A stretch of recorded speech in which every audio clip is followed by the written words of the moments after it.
All right. Man, that was incredible. I really enjoyed Harv Eker. How about you? Was that good? That was great, wasn't it?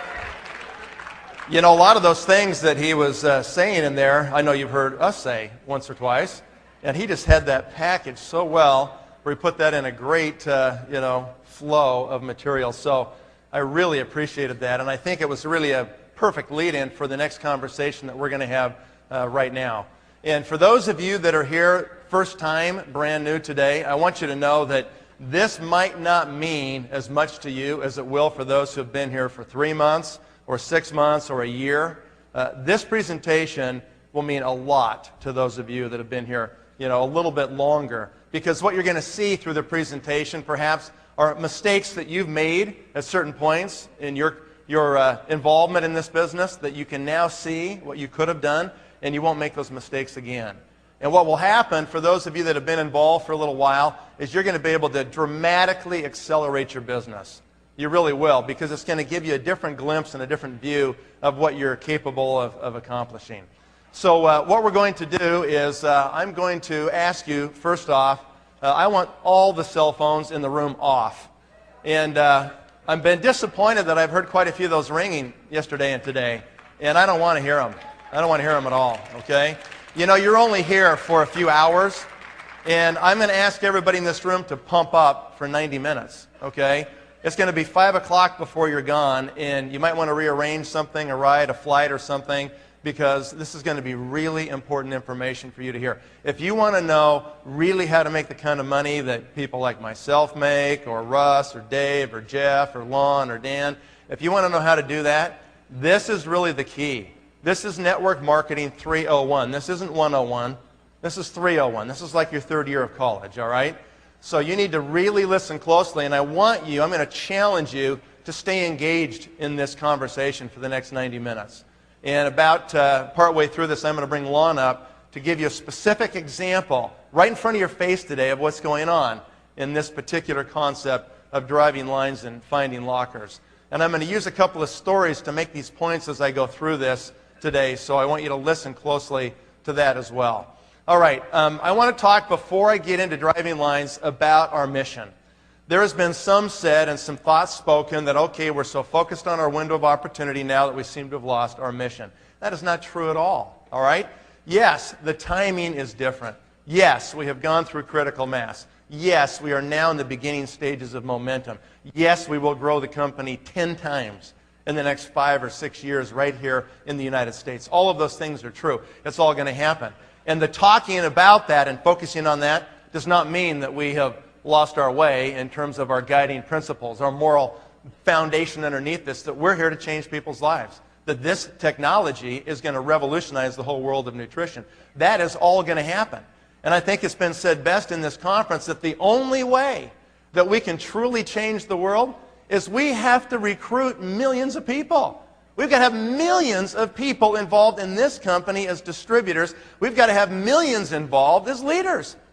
We can't do it, you guys. There is no physical way possible for us to scan 1 billion people on this planet without literally millions of leaders. Millions and millions and millions of leaders. Our 700 blue diamonds are not going to get the job done. That is not nearly enough. Not even close. And what you have to start to think about is this is different than anything that's ever happened, really, in network marketing. The biggest company is Amway at $5 billion or something. That is literally nothing compared to what this is going to accomplish. No one has ever been positioned like this. No one has ever had this kind of literally dominating technology like we have today. No one's ever had the capability or the credibility that we now possess with products and science and technology to go out there and really make this kind of a quantum leap. It's really like I told you on Thursday night about the fly buzzing against the window pane, trying to make a breakthrough, and it's utter futility. It's a strategy that will kill, as the story goes, right? We have to think differently.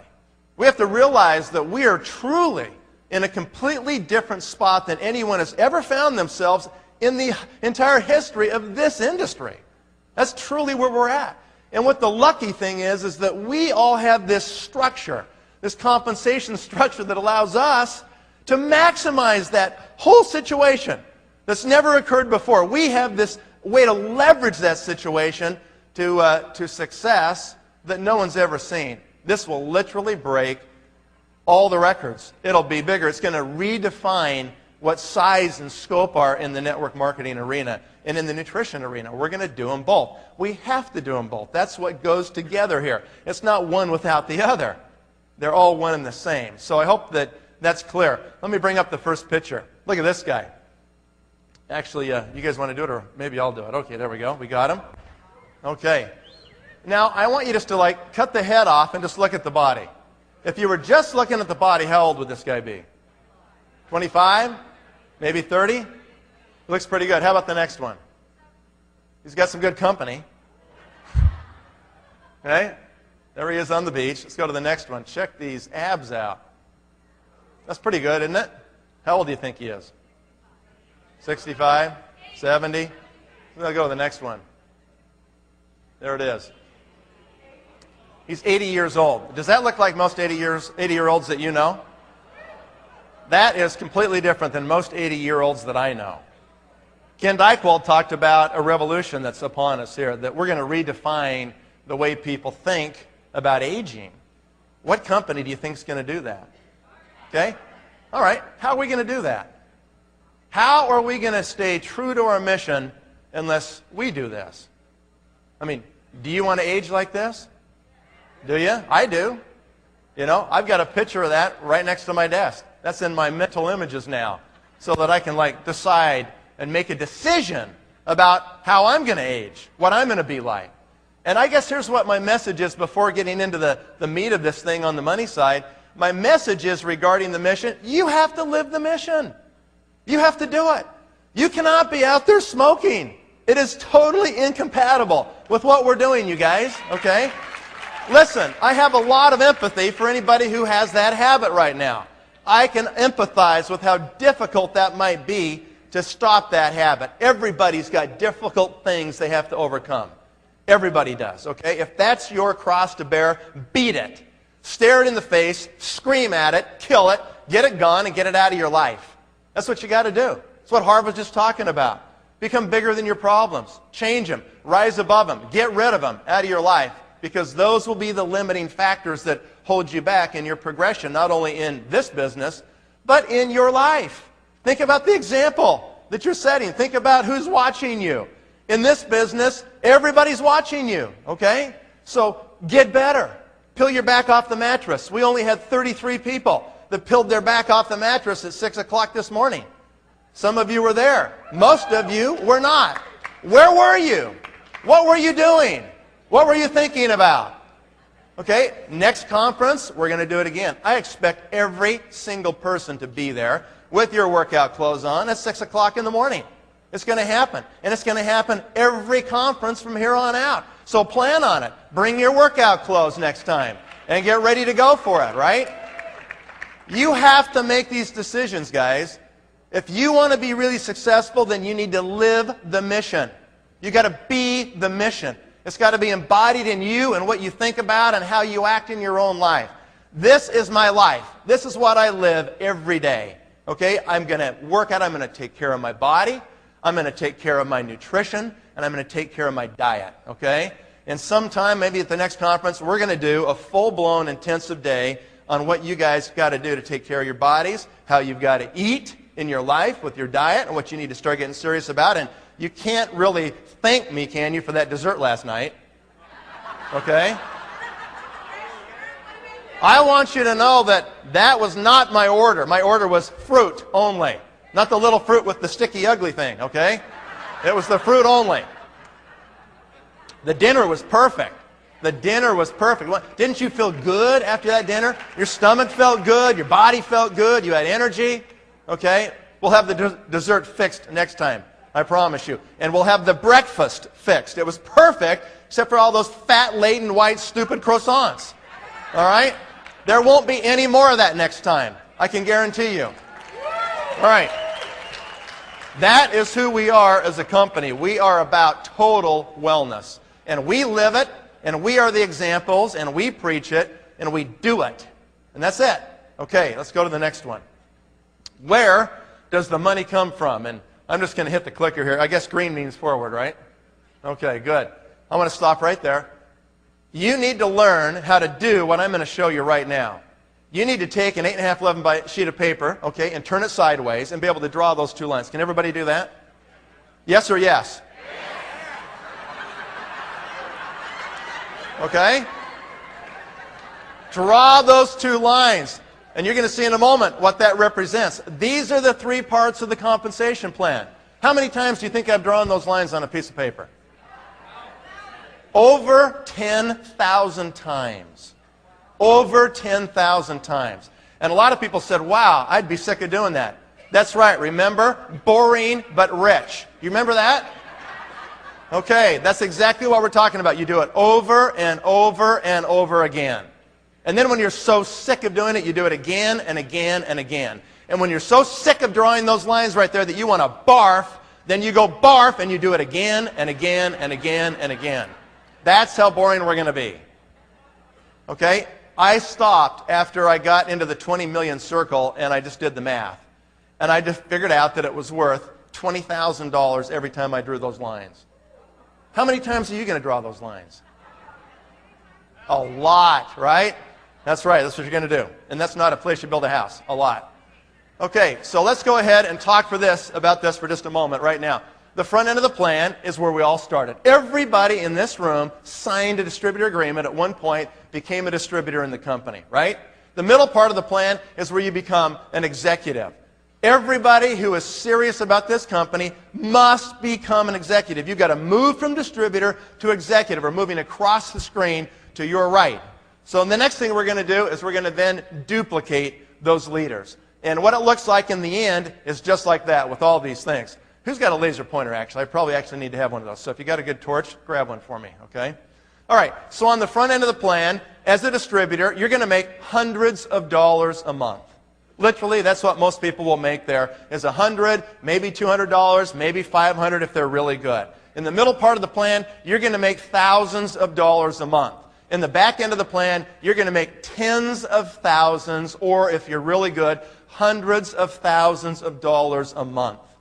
Now, when I first joined AT&T in one of my prior lives, what happened is that we used to get a new compensation plan. And I wasn't there very long because they really hosed us there, so I was gone pretty fast. But when I was at AT&T, what we'd do on the first day of the year when they actually came out with their new compensation plan for the sales guys at AT&T, we would literally get a conference room, go in that conference room, and one person would read it, and they would highlight any of the bonuses. We'd take big pieces of paper and pin them all over the walls, all the way around this room, and we'd write down all the bonuses and how much we had to do to get those bonuses for all the products that we had to sell. We would then stop and analyze it and say, okay, where do we get the greatest return for our effort? What's the message that AT&T is trying to send to us as their salespeople through this commission structure this year? They're sending us a signal. Which products do they want us to sell? We knew which ones those would be by the amount of commission they assigned to those. And the more commission, the more anxious they were for us to sell those products. So that's what we do. And we always made the most money because my team knew where the money was. If you don't know where the money is, you can't ever get there. You can't get the money if you don't know where it is. So where's the money in our plan? It's on the back end of the plan. Why are you doing this company, you guys? Are you doing it so you can have the bonus pool next month? Well, it's nice to get, but is that why you're doing this? No. Why are you here today? Why are you willing to make the personal, painful changes in your mind and in your heart and in your physical habits so you can live the mission? Why are you willing to do that? What is the reward? Long-term residual recurring income in your bank. You are doing this so you can be free. That is why you're doing this, okay? You are doing this because of freedom. So you can be free from anybody who's going to control your life in any way, shape, or form. So you can be free from disease. So you can be free from your mortgage. So you can be free to have an energetic body to move and live and do the things you want to do in your life. You're doing this so you can be free. So you never have to look at the price on a menu again. Okay? You're doing this so you can be free. That's why you're doing this. The only way that you can get that freedom, you guys, in all aspects here, is you have to hit the back end of the plan. And specifically, you have to become at least a blue diamond in this company. That's what you've got to do to have that level of freedom and control in your life. So really, in essence, what we're talking about here is that you have to go from the front to the middle immediately. Anybody who's here that has not yet filed your letter of intent, you need to do that today. That's an executive Ruby order. You get that done today.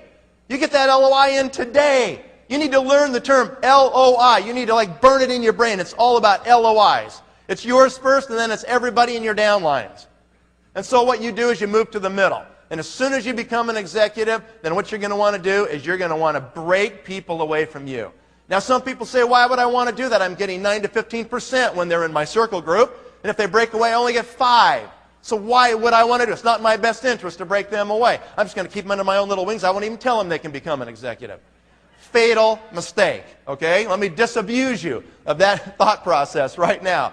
You do not want to be doing that small thinking. You want every person possible to become an executive in your downline. Plenty of people will never go through the painful changes and change their mind to become an executive or beyond. You'll have plenty of distributors that will just stay there. You don't need to encourage them to stay there.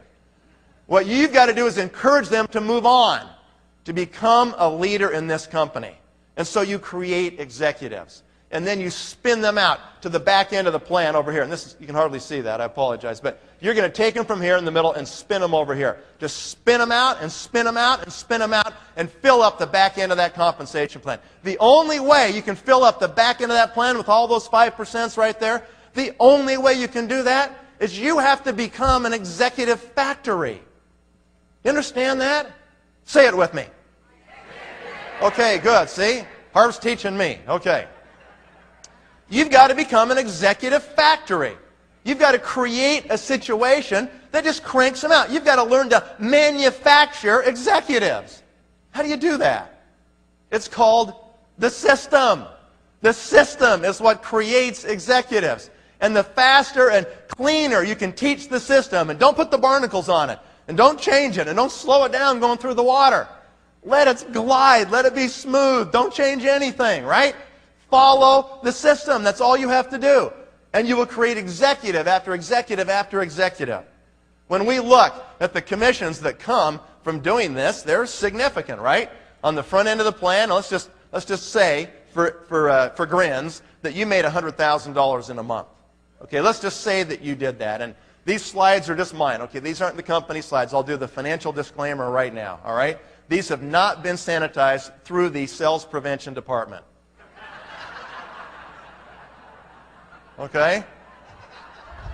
This is just the straight poop, you guys, okay? I'm telling it to you straight. I am not going to pull one single punch at all today. I'm going to hit you right between the eyes right now. You're going to know exactly what you've got to do to make it big in this company. You can make a $100,000 check in this company, and if you were to do that, and you broke your check down by front, middle, and back, then you can see where the money really comes from. About $1,000, if you're in the performance bonus pool, could come from the front end of the plan. You will not get that if you're not in the performance bonus pool. It'll be like 100 or 2, okay? In the middle part of the plan, you'd make, say, like $4,000. But on the back end of the plan, you'd be making $95,000. $95,000 out of a $100,000 bonus check that I get comes from the back end of the plan, from duplicating myself, right? What is the message the company is trying to send to you by this payment structure? What's the message? Fill up the back end, and here it is in specific terms. Here's the message. They're saying to you, we're willing to pay really big money for leaders of leaders. Not leaders of distributors. Not leaders of just a few executives, right? Leaders of leaders. You know, I've got racehorses in Kentucky. I like those thoroughbred ponies, okay? And the racehorses have a different level of success too. The most successful sires in the thoroughbred industry are the sires of sires. You know what that means? That means that the horse went to the track and won good money on the track. And then he went out and he got sold to be a stud. And as a stud, he produced other runners, and that's good too. But the ultimate is for that stud to go out and produce other studs that produce runners and pass on that gene blueprint through his whole progeny. That's what you have to do here. You've got to pass that blueprint on through your whole progeny in this business. Okay, you've got to become a leader of leaders. It can't just be a leader of some executives. They've got to then replicate it again and create other leaders. Do you see that? That's the difference. That's what you've got to do. And so become an executive factory, folks. Be thinking all the time in your mind about how many LOIs do you have this month. You should know that number. You ought to call your account executive every month and say, what's my total number of LOIs in my pay line? Find out. Be tracking that. Not just frontline, but I'm talking all the way down through your 6 generations. In times in my business when we've really grown and made huge impact, I think back to 1989 and 1990 when I started in the business. When we really got traction, it was 200 and 300 and 400 LOIs a month. Am I right, Dave? 200 or 300 or 400 LOIs a month was happening, guys. When you have that many people that are inserting themselves and going for leadership, and about 50% of them complete the process, you're breaking 200, 150 executives a month? If those executives are doing 3,000 a month in volume, what have you added? 500,000 in volume a month? Can you see that? It starts to get really significant. How can that happen? Without duplication. How can that happen without a system? The answer is, it can't. The only way, I hope you're listening to me, the only way you can actually make that happen is you've got to have a simple, duplicatable system. And you've got to follow that system. And you've got to teach that to your people. You've got to demand of them that they become leaders. You've got to give them assignments. You've got to say your goal is to, you and your 4 or 5 guys, you get 5 LOIs this month. Break it out. Parcel it out among your front line. Give them assignments every month. People need to be told exactly what to do. They've never done this before. They don't know what to do exactly. Go tell them. All right, when I started with Kenton, I said, Kenton, I want 15 people on the phone, and I want them on the phone in 3 hours. Okay? We didn't wait around. We started right now. Okay? We're not going to wait. All right, so that is what you've got to do. Now, let's just go to this next slide right here. If your goal is to be successful, then what do you have to do? I mean, it's right on the screen here. You want to really make money in this company, guys? Okay, if you really want to make money, you've got to be a blue diamond. You've got to do that part. That's $40,000 to $45,000 a month. That's over $500,000 a year. You've got to be a blue diamond, and then naturally, most blue diamonds will progress to Team Elite. Why not? It's kind of like right there, and you might as well go get it. So that's what happens. Let me show you how this money works on the back end of this plan. On the front level, you are going to have 12 executives, aren't you? You have to be a blue diamond. You're going to have 12 executives. And let's put another 3,000 up there. We can see on the second column here. 3,000 in what? Group volume. Now, the average volume worldwide for executive groups in the whole world in this company is about $4,000 a month. About 4,000 points. Okay? So I am not at even the average. I am being a little more conservative here. So we're going to say they all do 3,000. They do the bare minimum they have to do to get 5% on their groups. Okay? So let's just go with the bare minimum. They have to do 3,000. 12 groups doing 3,000 is 36,000 in total volume on your first level of breakaway executives. And you're going to get 5%, right? Where did that 5% come from? Anybody know? Where did it come from? Right here. It's that top one right there. And I don't know if you can see that or not. That top one right there is where that 5% comes from. Okay? Those of you that are brand new, just hang in there. Okay? You're going to see how this works. So that's your first level. Now, here's what happens. On your second level, you're going to eventually end up with 24 executive groups on your second generation of leaders, of executives. How does that happen?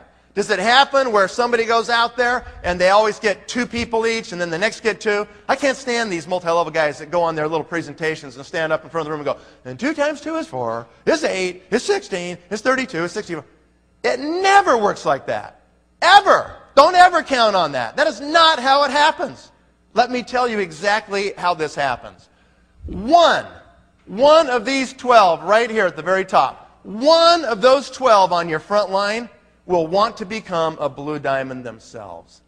That's what will happen. 1 out of the 12 will become a blue diamond themselves. They all by themselves will get half of those 24 people on the second level. They'll get half of them. They have to be a blue diamond, right? And some will get 6, and some will get 3, and some will get 2, and some won't get any. They'll just kind of stay there as executives, and they'll stay there a long time. I've got a guy in Denver, Colorado that I've never even met who's an executive on my front line, and he buys $500 of Nutriol every month. Every month. He's got a little hair salon, $500 a month, and he does like $3,200, $3,800 a month every month. He's done it for like 15 years. Okay? He was down line 4 or 5 levels, and he eventually just kind of rolled up, and that's what's that. That's there. Okay? Some people will just stay there. That's just the way it is. That's okay. That's volume. We'll take that every month, right? Half of those come from one good person on your front line. Okay, so the net result is you end up with 24 executives on your second level. 24 executives doing 3,000 each in volume is 72,000 in total group volume times 5%, which is that second 5% number we had, just down below, is $3,600 in a month, right?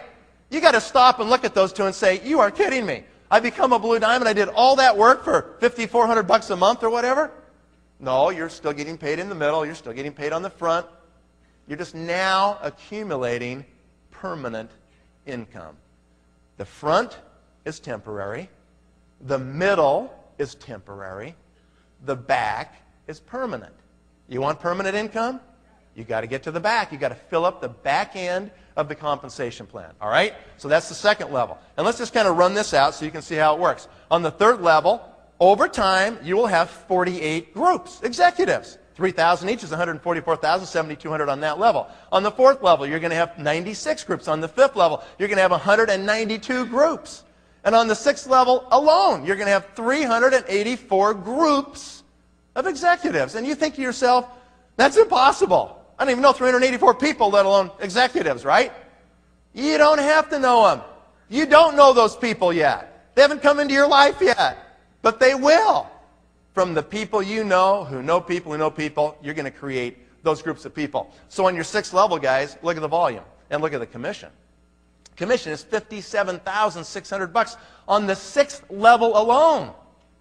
Notice that every succeeding level is worth as much money as all the previous levels combined. Did you notice that? The sixth level alone is worth more money than the previous 5 levels combined.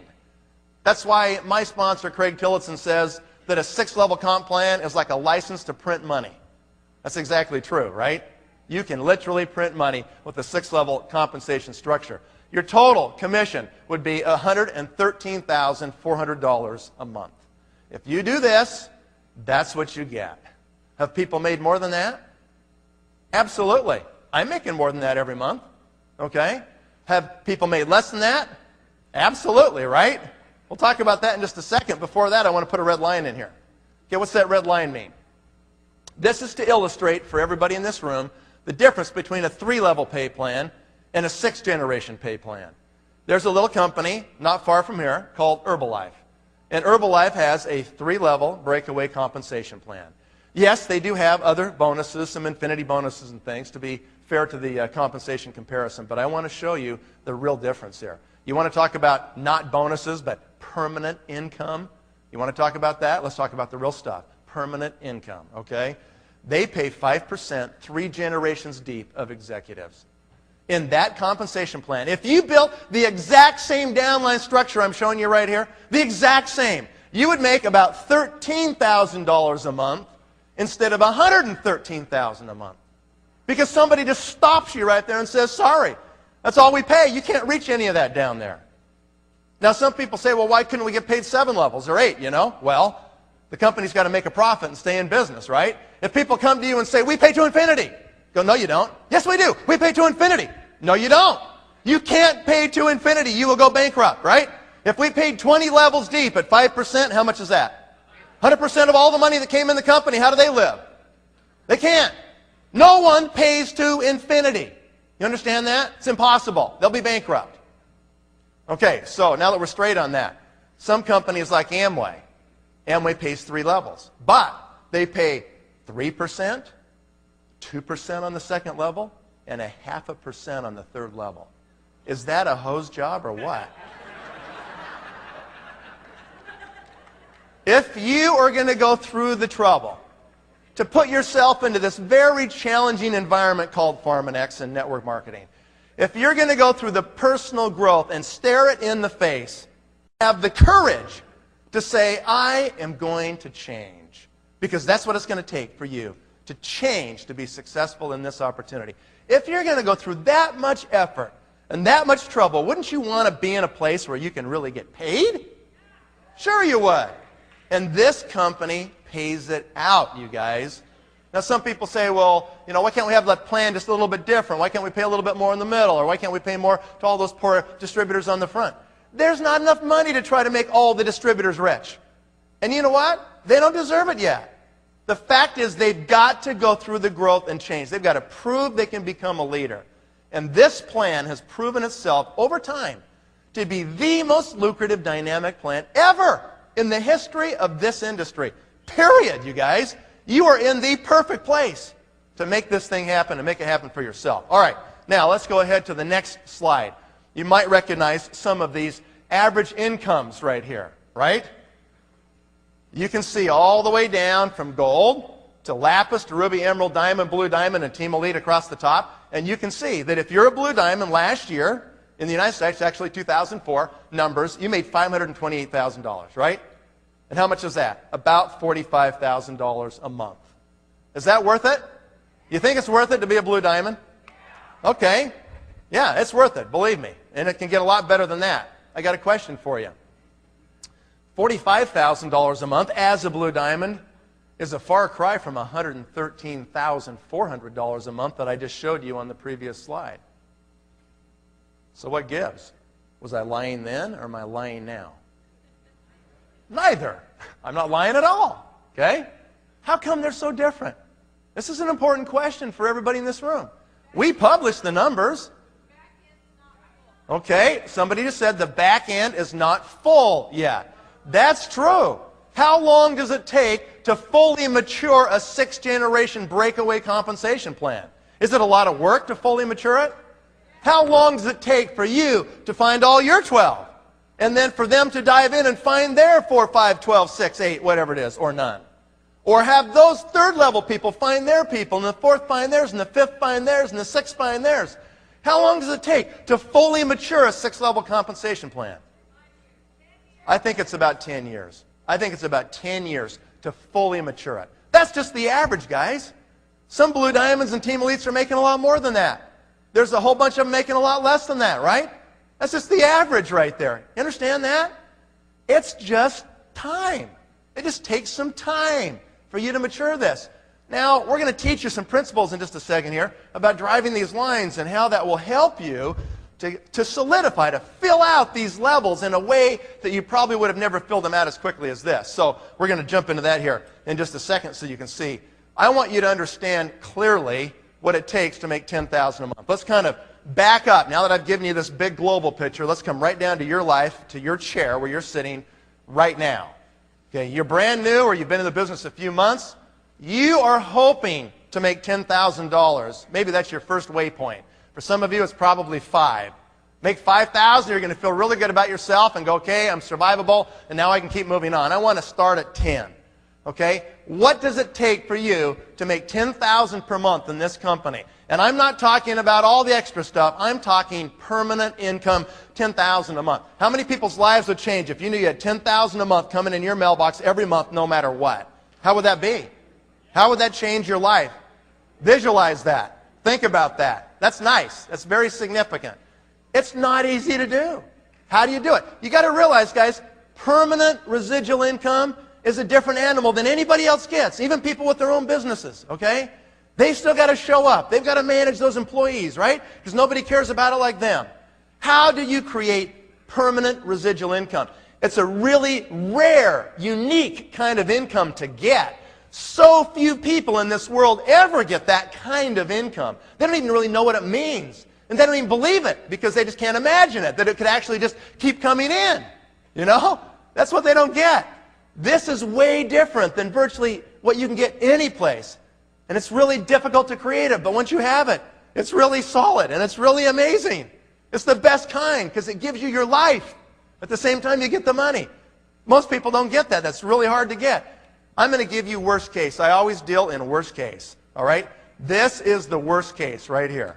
For you to make $10,000 per month, you have to get $200,000 in volume, don't you? Worst case, you do. How are you going to create $200,000 in volume in your group? A lot of you just did $10,000 in volume last month, or maybe $3,000. You maybe can't even conceive of getting $200,000.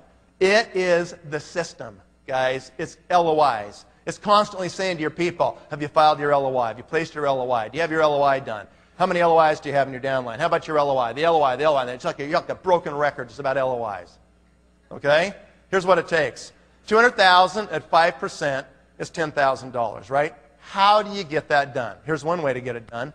You could go out there and create 20 executives that do $10,000 in group volume each, right? Wouldn't that be $200,000 in volume? Okay? How likely is that you're going to find 20 executives that will end up averaging $10,000 each? Not very likely, is it? I've already told you the average executive worldwide is about 4,000, right? Okay, well, that was before the scanner, all right? Now we're getting scanners out there. So, or, you can do this right here. How about creating 40 executives that do 5,000 in volume each? Is that plausible? That's very plausible. That is doable right there, okay? How do you create 40 executives? That sounds like an awful lot of work to do. Do you have to find all 40 yourself? Or are you going to duplicate a little bit? Yeah, you're going to duplicate. You're going to follow the system. Otherwise, it's probably impossible. But if you follow the system, it's totally plausible that it can happen. All right, so what does it take to succeed? Okay, let me show you these numbers that Scott gave us a while back, okay? What does it take to succeed? On average, a person who signs up today takes 3 years to land at Blue Diamond status. Okay, people say all the time, and I know they've said it to every leader in this room, what am I looking for? Who's my profile? Tell me what they all look like. Are they all 38-year-old females and they got a college degree and then they became Blue Diamonds? What is it? Okay, the answer is there is no profile. They come from every different walk of life. And so what you have to do is you have to go out there and just find motivated people, right? Do you understand the difference between trying to motivate people and finding motivated people? Those sound pretty close, but they're radically different. You are not here to motivate people. You're here to find those people that are already motivated, that have that fire burning so bad inside of them that they just gnaw. It's gnawing at them to be successful in life. That's who you're looking for. And all of a sudden you match them up with this vehicle, right? And they commit and they make the changes and they become Blue Diamonds. It takes 3 years on average for the average Blue Diamond. We can look in our computers and we can see that from the day they signed up to the day they landed there took 3 years. How many people do they have to sponsor? This is pretty interesting, isn't it? Okay? On average, the average Blue Diamond sponsors 151 distributors personally on their front line. 151! That's incredible, isn't it? How many weeks are in a year? That's on the screen. How many? 52. How many weeks in 3 years? It's on the screen, okay? There's 156 weeks in 3 years. So on average, the average Blue Diamond sponsored about one person a week, every week, for approximately 3 years.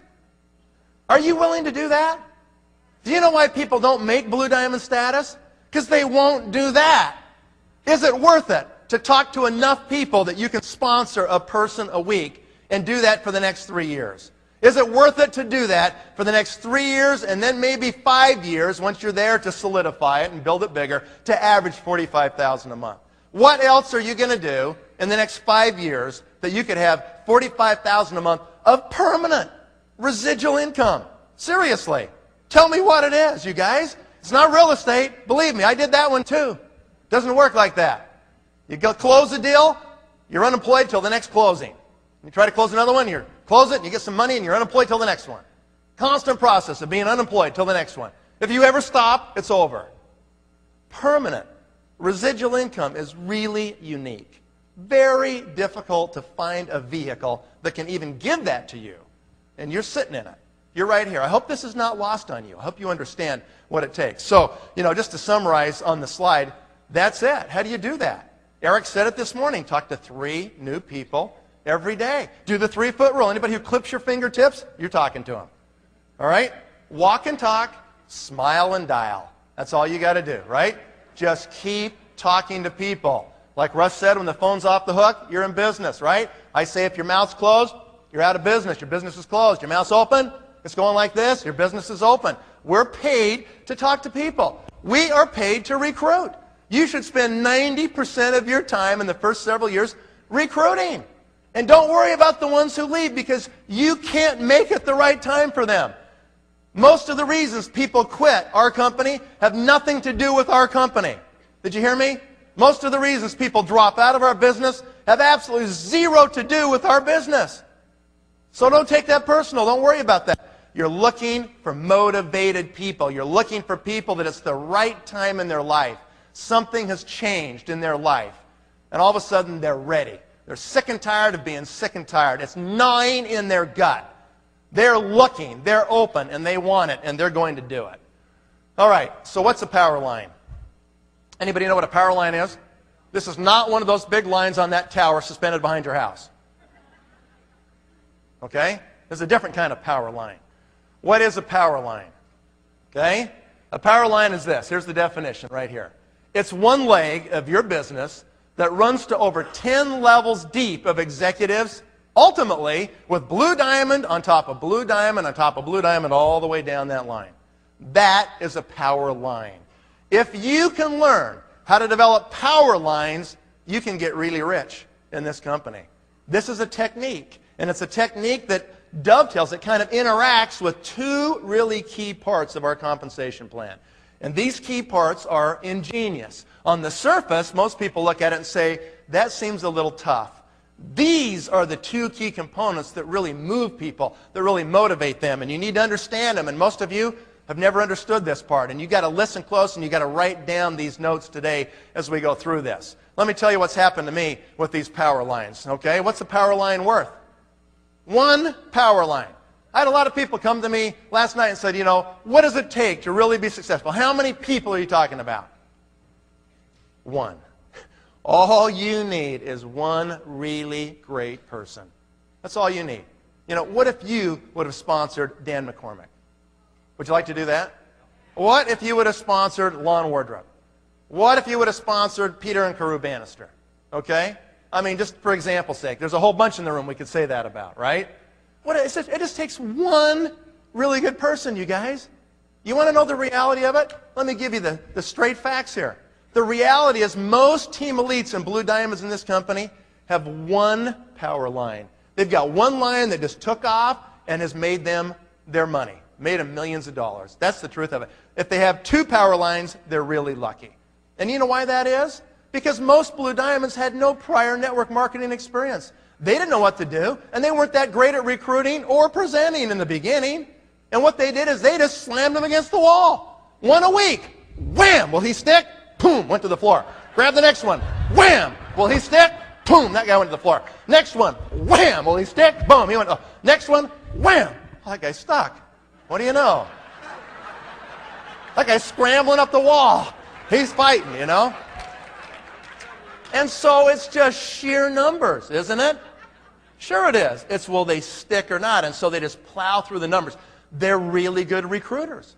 And maybe that's the best thing we can say to everybody here is just look at the numbers. Maybe that's what it's going to take for you. Now, honestly, for me, I didn't really do it like that. I had been in 2 companies before this one. I was kind of really prepared. I kind of knew what I needed to do. I didn't have to go through that previous 4 years of learning curve that you have to go through if this is your first experience. I spent 4 years, 2 in one company and 2 in another, learning this business. Okay? That's why I could go so fast in this one, guys. You know how lucky you are that you found the one right off the bat? My first one went bankrupt. My second one went bankrupt. That's not very fun, right? No, that really stinks. You don't want to do that. It's like a meat grinder. Bring all your friends in. Hey, all you guys, this is great. Come on in here. Ready to grind them up. Oh, man, your leg came off. Your head's over there. That's too bad. And so, you found the right one right off the bat. How lucky is that? You are unbelievably lucky. You really, truly are. You have to get it. So you get serious about it and make it happen. What I did when I started recruiting is, you guys have heard my story, I sponsored 33 people the first year. 33. That's a little less than one a week, isn't it? That's one about every week and a half. I didn't do them like that. I sponsored a bunch of them in the first 3-4 months. Okay? I wanted to see who would play the game. At the end of that first year, 20 of them had, in essence, quit. Oh, they weren't out of the company. They'd buy product and stuff, but they weren't going to be executives. I didn't spend any time with them. Do you have time to spend with people that aren't going to be executives? No. Time's your enemy, guys. Most of you start part-time. You have no time. You've got to be really jealous about your time. You can't let anybody waste it. All right? You've got to be very focused on who you're going to spend your time with. That's what I do today. I trained myself in those days, and it's a habit that I've acquired and you need to acquire. I listen to everybody. When you call me, I listen to the tone of your voice.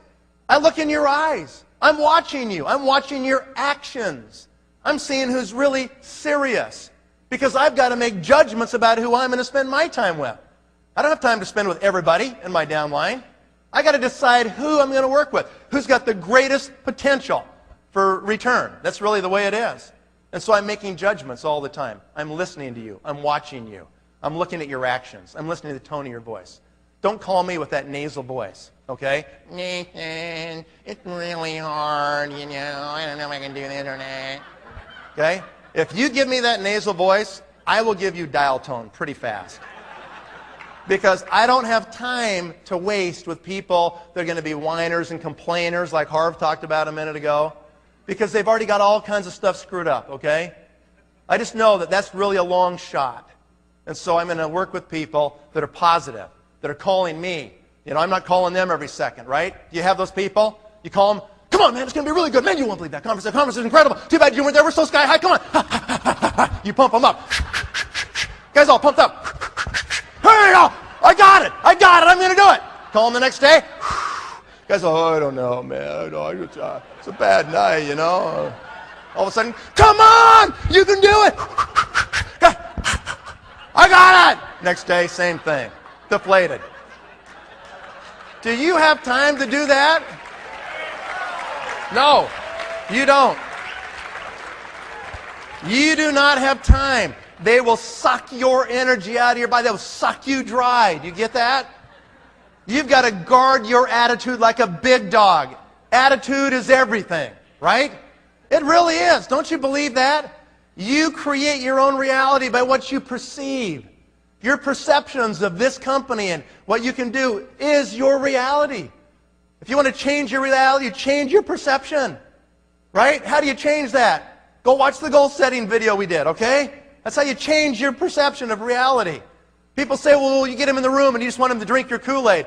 You bet. We want to drink all the Kool-Aid we can because it's not really good out there, you know? What's the options you have? You want to go drink their, lemonade? No. You don't have anything out there. There is nothing to go back to. There's no job you're going to go get that's going to be like this. Why would you ever go back to prison when you're free? You don't want to do that, right? That's the point of it. So yes, your life is made up of you drinking the Kool-Aid, you guys.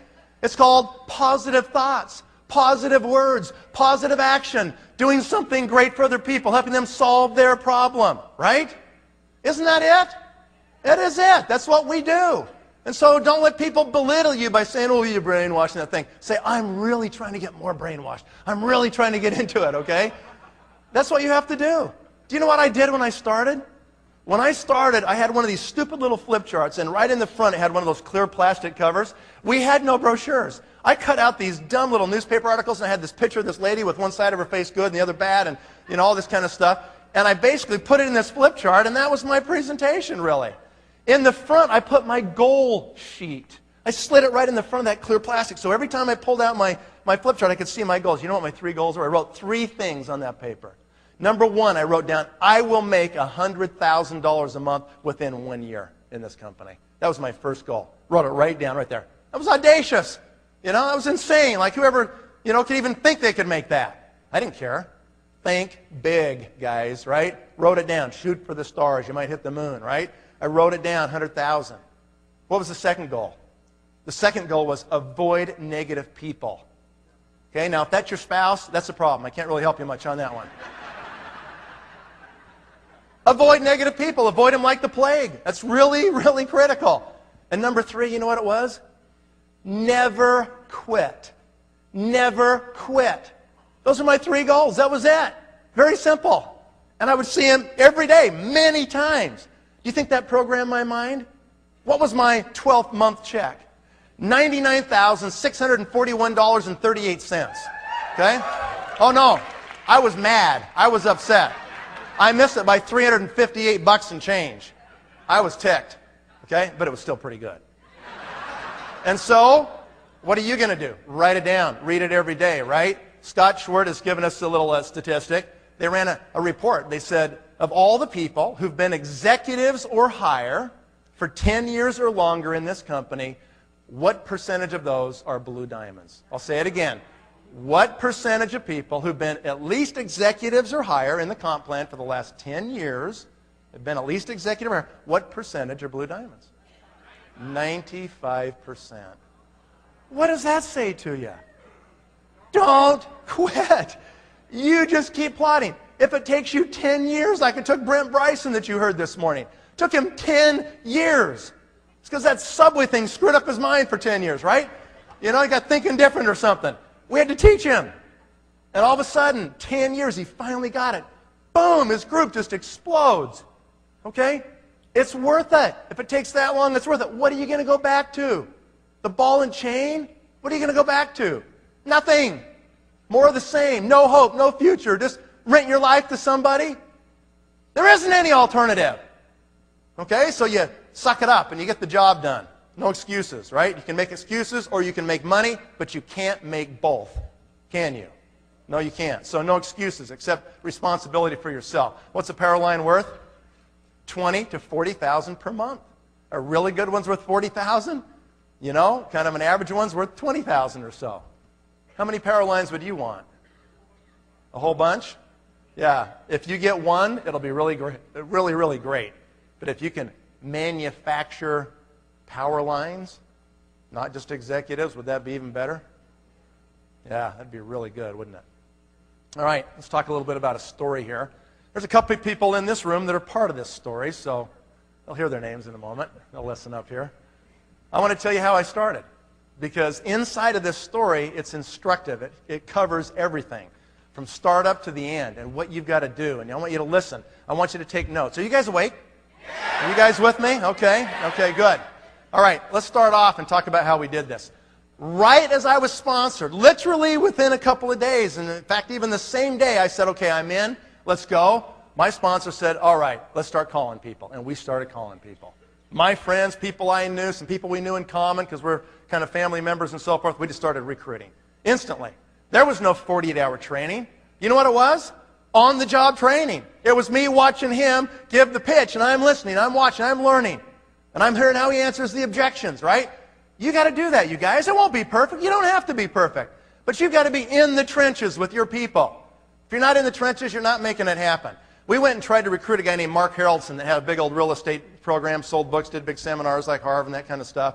We went to talk to this guy and we said, hey, you know what? We've got a great thing. This company's going to go from small to big and you need to be part of this. And he said, you know what? I've got a great business. I'm really too busy for it, so I'm not going to do your business. And thank you for coming. And on the way out, I said to him, you know, you've got to know somebody who is, you know, tired of what they're doing, does not like what they're about, and they just are looking for a change. And he said, you know, he thought, and he said, you know, he goes, I will give you one name. He said, there's a guy that came to one of our seminars, and he said he lives down in Florida, and his name is Richmond Flowers.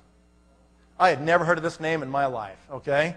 Well, apparently he ended up being kind of a famous guy. I didn't know any of this. I called him on my cell phone out of that meeting. I got him on the phone. He was in the futures business down in Florida, and he was selling futures contracts, and he was always like just high stress, like major high stress. He always had to be right by the phone watching his positions and seeing if he's long or short and getting out of those positions or putting on new ones, right? And that's what he was doing. It was major stress. He hated it.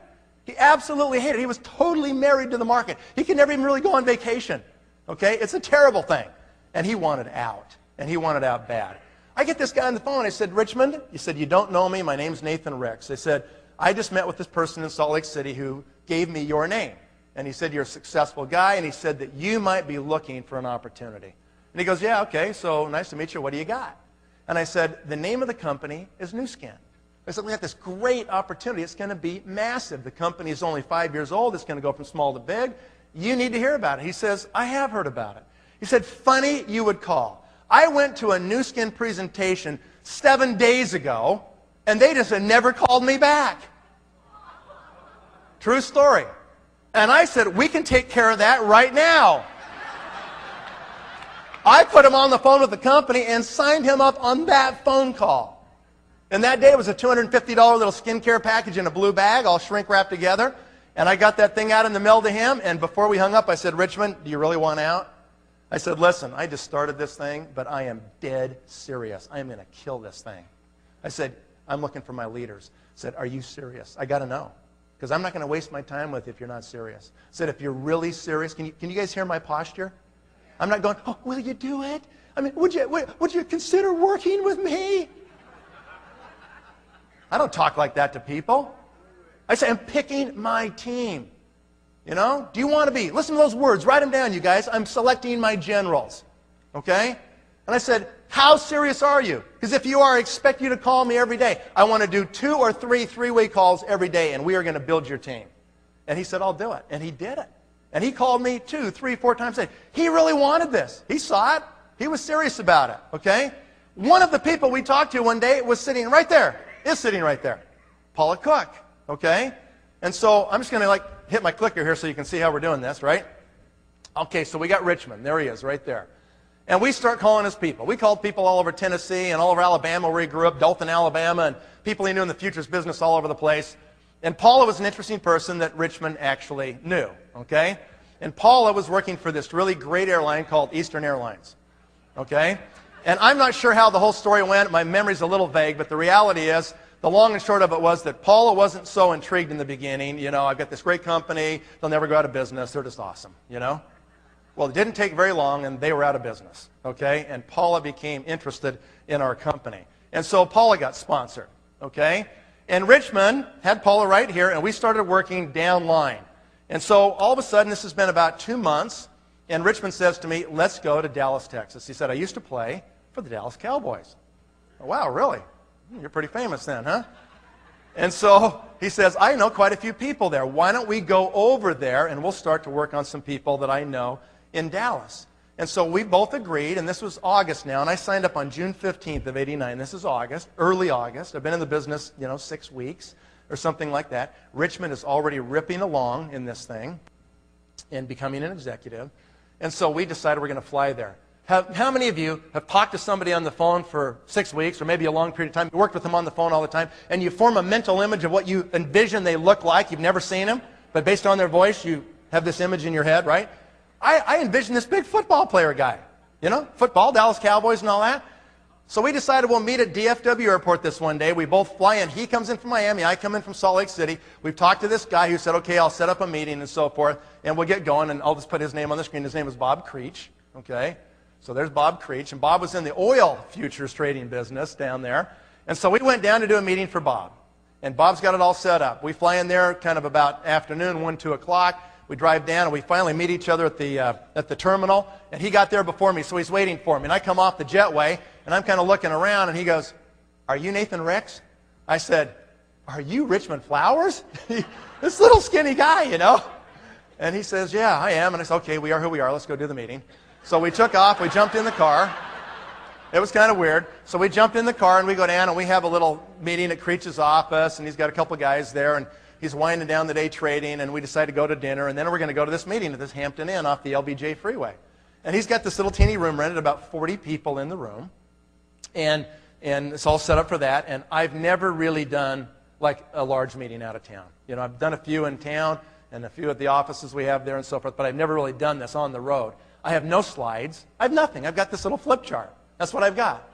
And so we basically get these guys in the room. It's about 7 o'clock, and they're all kind of showing up, and I'm thinking, all right, pretty good-looking crowd. So Creech stands up and says, hey, we got Richmond Flowers here, he should play for the Cowboys, and some of the people knew his name, and yeah, and so he's a big stud, so he walks up there, and, he gets in front of the room, and he starts telling them about the Cowboys, and they're all kind of doing this Mel bonding thing, okay, that was good. And then he says, now we're going to tell you about the great business. And I got Nathan Ricks right here. Nathan, take it away.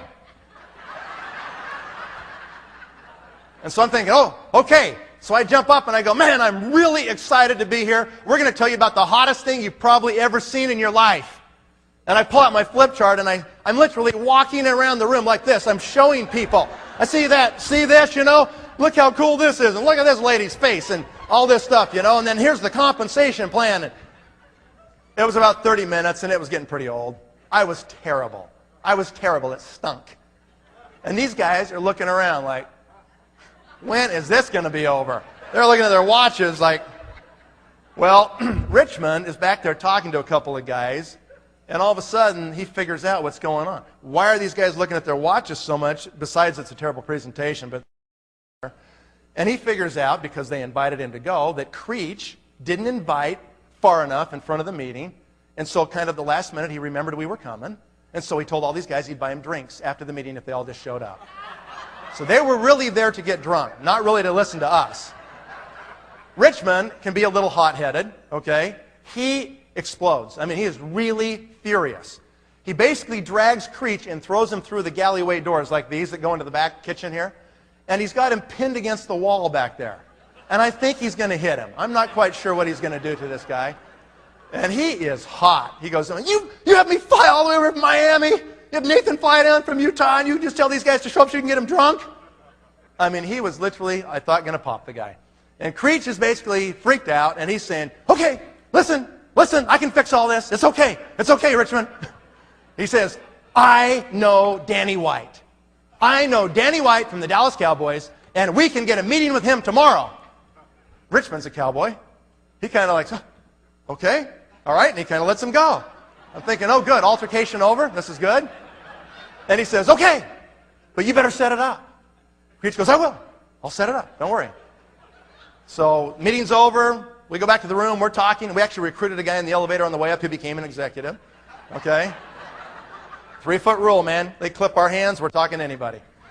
And so we have this conversation that night. We go to bed. Sure enough, about 8:30 or so, my phone rings. Richmond goes, okay, we got it. It's all set up. Creech will be here in a half hour. Be ready to go. We're going to go see Danny White. I'm like, I've seen him on TV, you know? This guy's all pro. This is a big deal.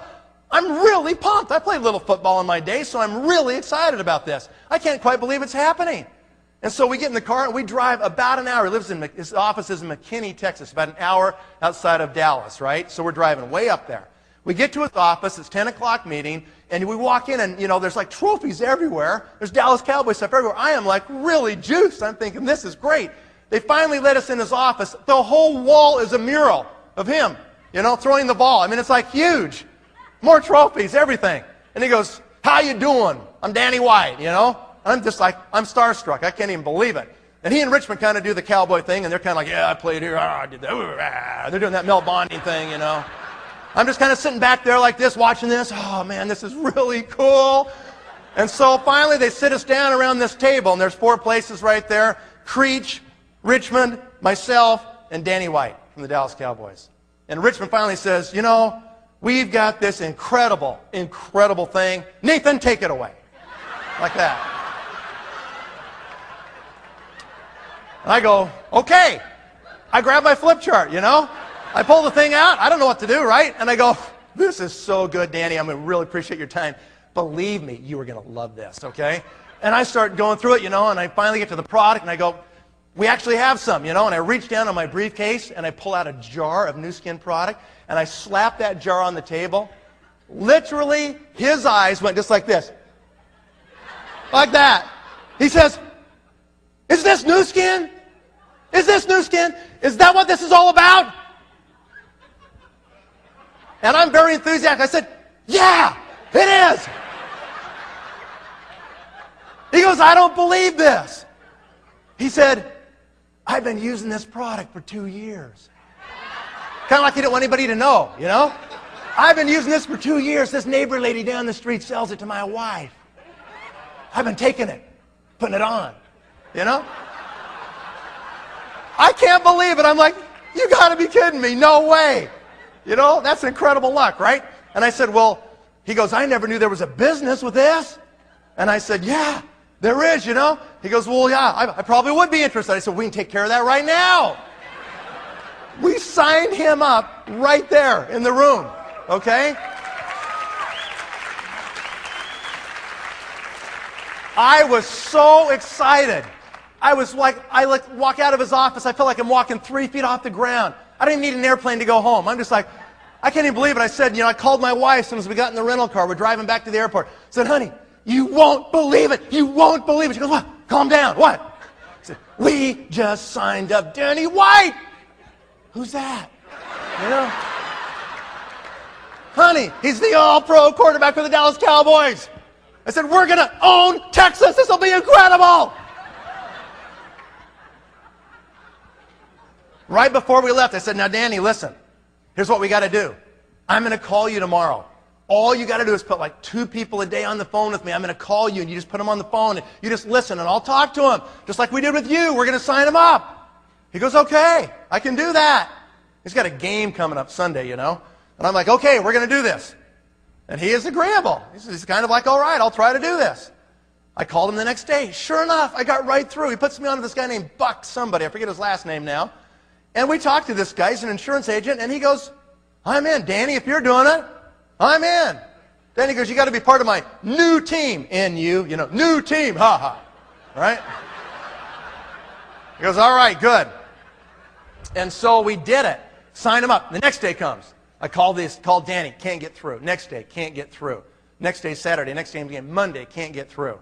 Tuesday, I finally get him on the phone. I said, Danny. I said, man, it's been like almost a week, I said, I got to talk to you every day. We got to be talking to your people now. This thing's happening, man. You can own Texas. Let's go.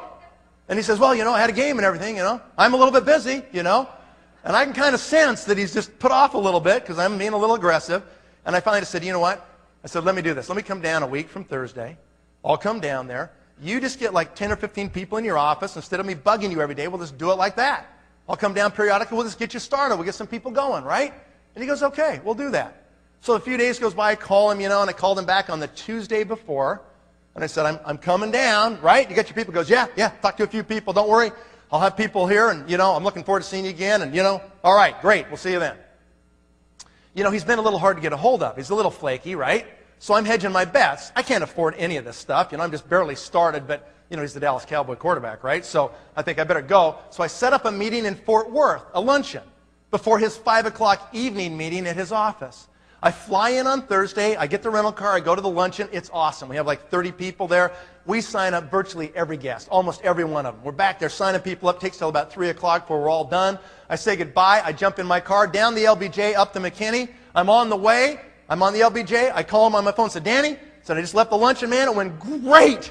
Incredible. I'm going to be there in about an hour. And he goes, Nathan? He goes, shoot. Is it Thursday? I said, yeah, it's Thursday, Danny. Remember? We talked like 2 days ago, right? He goes, Nate. He goes, really? He goes, I don't have anybody coming. He goes, He goes, I've blown it, man. He goes, I'm sorry, but you don't even need to drive up here because nobody's going to be here. I mean, I'm really ticked, I'm thinking, what do you mean you forgot? How could you forget about this? I just talked to you 2 days ago.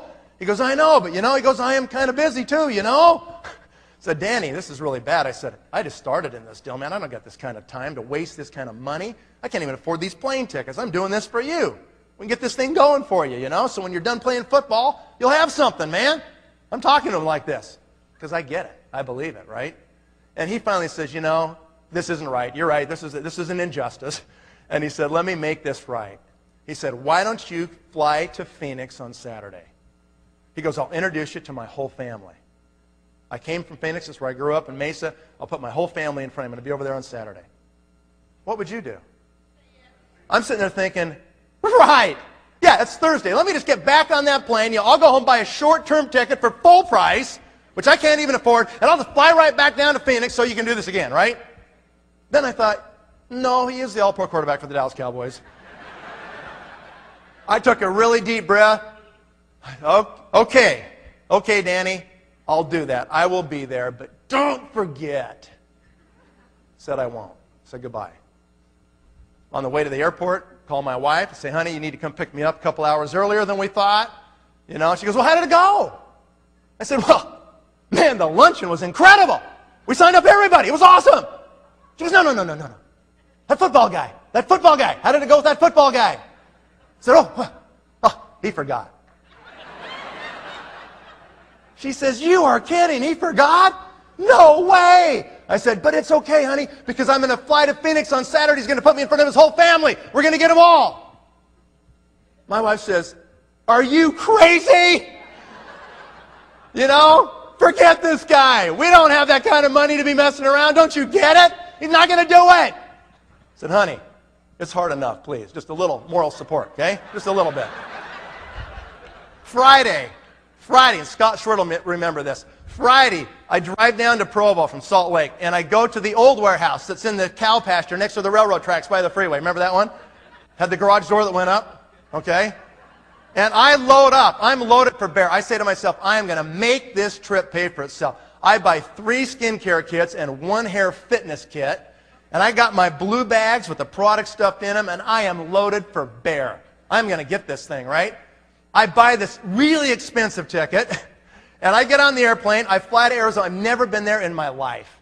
I fly to Phoenix, get a rental car. I get the map. I find out where Mesa is. I drive out to Mesa. I'm supposed to be there at noon. All the family's going to be there at noon, right? I get out there, and I drive down this street in front of the house where I'm supposed to be, I think. It's about 1:45, and there's not 1 car on the street. Nothing. I think, this can't be right, you know, so I go around the block, drive around again, come back, you know, it's about 5:02 now, and I'm looking, I'm thinking, well, no cars, but this surely has to be the house. I decide to gather up my briefcase. I got my 4 blue bags. I got all this stuff. I haul this stuff up, and I set it down, ring the doorbell, ding dong, and it took about, you know, half a minute, and this lady, this older lady, opens the door, got an apron on and everything, and I said, hello. I said, is Danny White here? She said, no, he's not here. He's not here? She goes, no, he's coming. She said, now, he said somebody would be showing up here today that I should expect. She said, let me see. You must be the New Skin Man.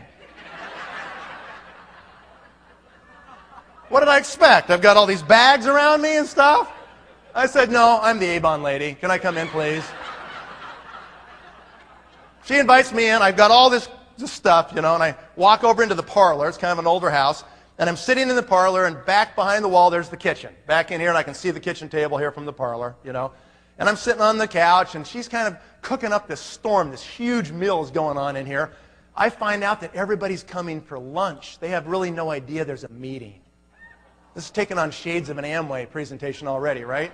And so all of a sudden, I'm just sitting there, and I'm waiting, and I'm thinking, you know, a couple minutes goes by, she's making small talk, trying to make me comfortable, and I'm talking to her and so forth, and all of a sudden, the back door, over here, they've got this carport that's been converted to a family room. The back door of that carport goes wham, and I can hear it hit the wall, and all these little kids come running, screaming, and I see them pass right in front of me. Grandma! They're climbing on Grandma, you know, they're really happy to see her. Here come the beat-down parents walking behind, their hands dragging on the floor, like this. As soon as the parents come through where they can see me, they kind of see me out of the corner of their eye, and they look over, and they say to her, who's that? And she goes, oh, that's the New Skin Man. Don't worry about him. He's just sitting over there. How you doing? New Skin Man. Good to see you. I mean, just insult to injury. Happened like 3 times. I mean, everybody's showing up now, you know? About 5-10 minutes late and everything. And I'm thinking, where is he? I'm ready to kill this guy. Finally, he shows up, and they're like, oh, Danny, oh, the big stud's here. And he's, hey, how y'all doing? You know, shaking hands and everything. Oh, it's a great pass last week. Yeah, I know, it was good, yeah. You know, so he's doing this whole thing. And finally, he sees me over there and goes, oh, Nathan, oh, good, man. Glad you made it. Almost like he forgot I was coming again, you know. Good, yeah. And he says, hey, y'all. He says, this over here is Nathan Ricks. He's with this New Skin company. And we're going to eat real quick, and then he's going to kind of tell us about it. He said, I'm not really involved yet. I'm just kind of looking at it. I was like, you wimp. What are you talking about? You signed up. I didn't say that, but I was thinking that. They eat pretty quick, you know, kind of get the thing done. And then, all of a sudden, it's kind of time, and I'm pretty nervous, you know. I mean, this is it. It's going to do or die right now.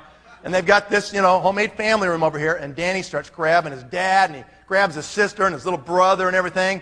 And I notice there's this guy the whole time who's been sitting off in the corner over here. It's like he's antisocial. Everybody else is there doing their thing, and he's just kind of sitting over there by himself eating and not even really interacting with anybody. Got a whole bunch of kids in there, and his wife's in there, but he's just a loner.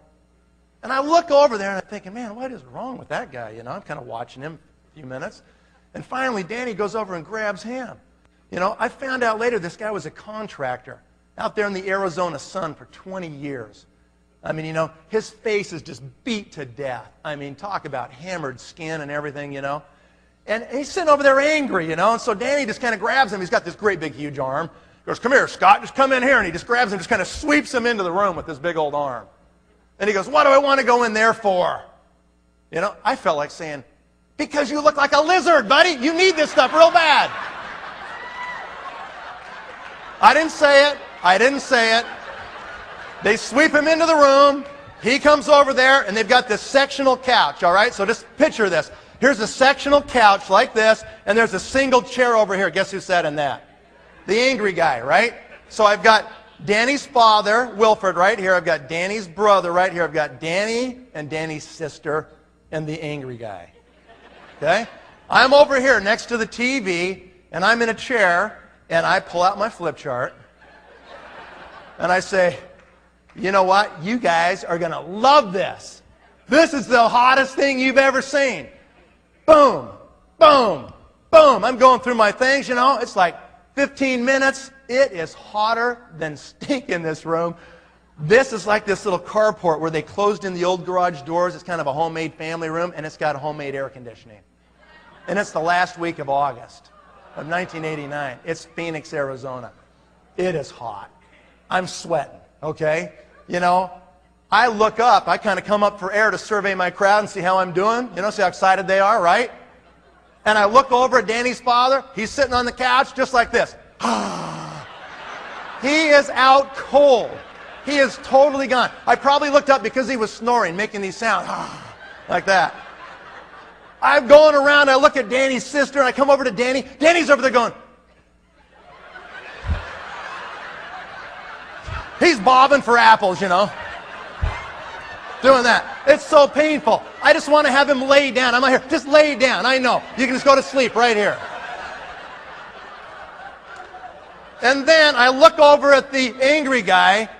Literally shocked me. I look over. As soon as my eyes made eye contact, it was like that. This guy has laser eyes. I mean, who knows what was said? Who knows what happened? But I looked at him, and he had these laser beams just burning holes in me. It's like this. Looking at you, you know? Just, I mean, I'm serious. I looked up, and I was like that. I thought, oh, no. Not only is he angry, he's a psycho. The guy's a psycho. I think this isn't going so good, you know? I probably ought to wrap this up right now.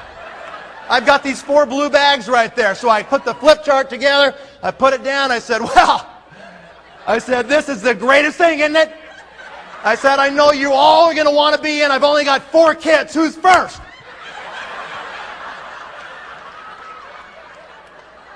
Dead serious. As soon as I said that, the psycho jumps up. I'm thinking of all the bad luck. You know, how could this happen? He jumps up, he marches straight over to me. He's got his hand pulling his wallet out on the way. He pulls out $250 cash, and he puts it in my hand. He goes, "I'm in," just like that.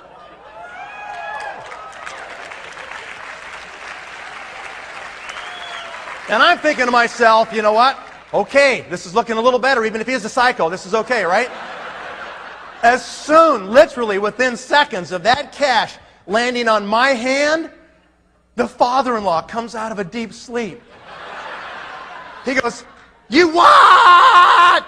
And he literally stands up, his arm goes, wham! And it grabs the money. True story. Here's my hand, there's the cash, here's the psycho's hand, and now there's this great big fat paw sitting on top. And the fat paw is literally shaking. It's going like this. And I'm like, wow. You know, I've heard about domestic violence, but I've never seen it before.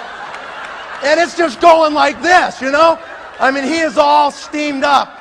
And he says to this guy, he goes, "What do you mean you're in?" He says, "You marry my daughter.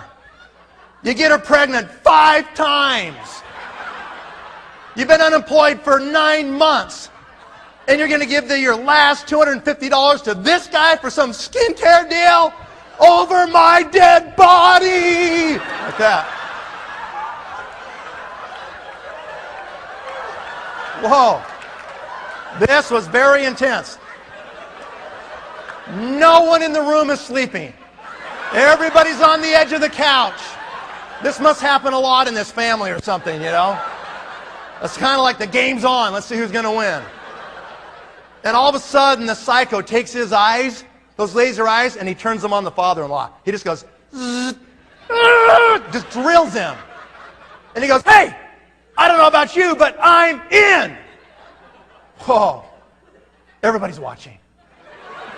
The father-in-law is sitting there going, wow, that was a good comeback from the son-in-law. What am I going to say? They're all looking at me. And he's looking around. And you can see he wants to say something. You can see his eyes are kind of going, his mind's moving, his mind's going around. His eyes are going like this. And his mouth's kind of trying to mouth like that. Everybody in the room's like, spit it out. Come on, spit it out. Finally, he says, okay. Okay, if you're in, then you're in underneath me.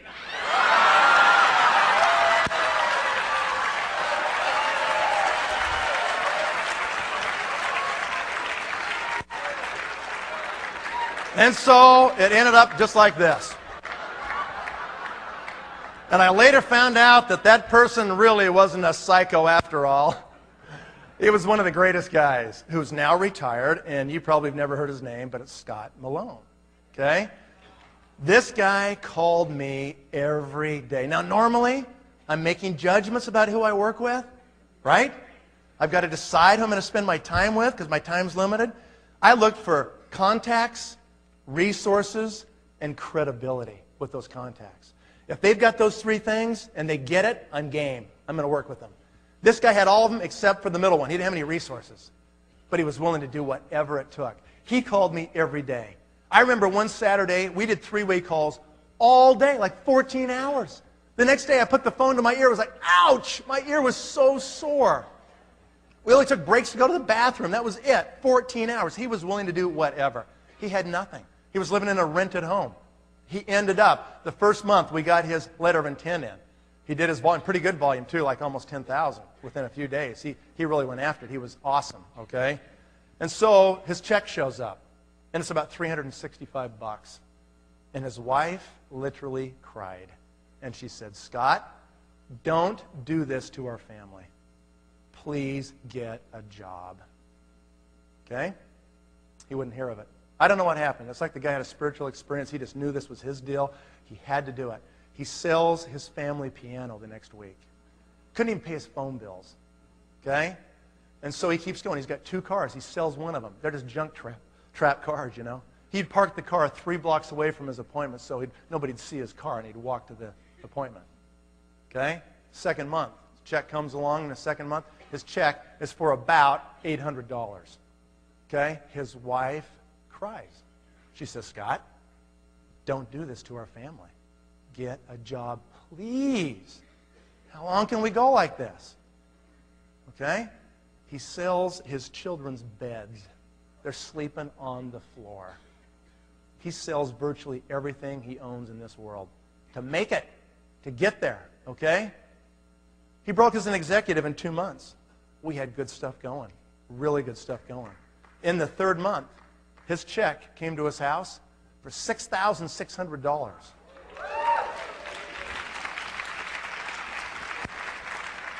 His wife says, man, I love this business. And then it went to 8, and then 11, and then 13, and then 17, and then 21, and just kept going, you know. Great story.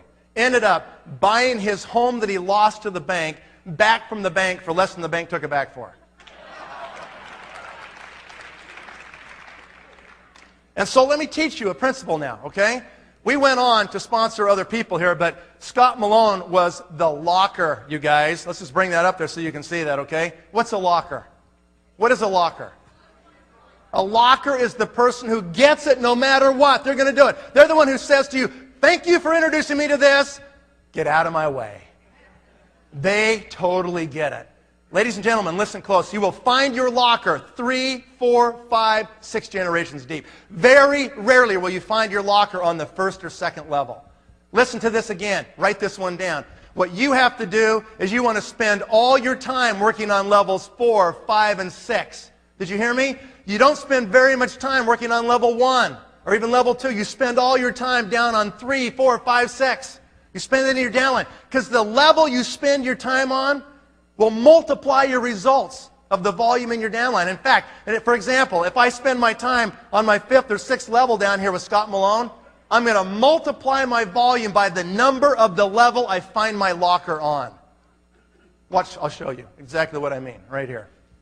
Okay, so we get an LOI out of Scott Malone. I just want you to think about this, okay? First month to second month.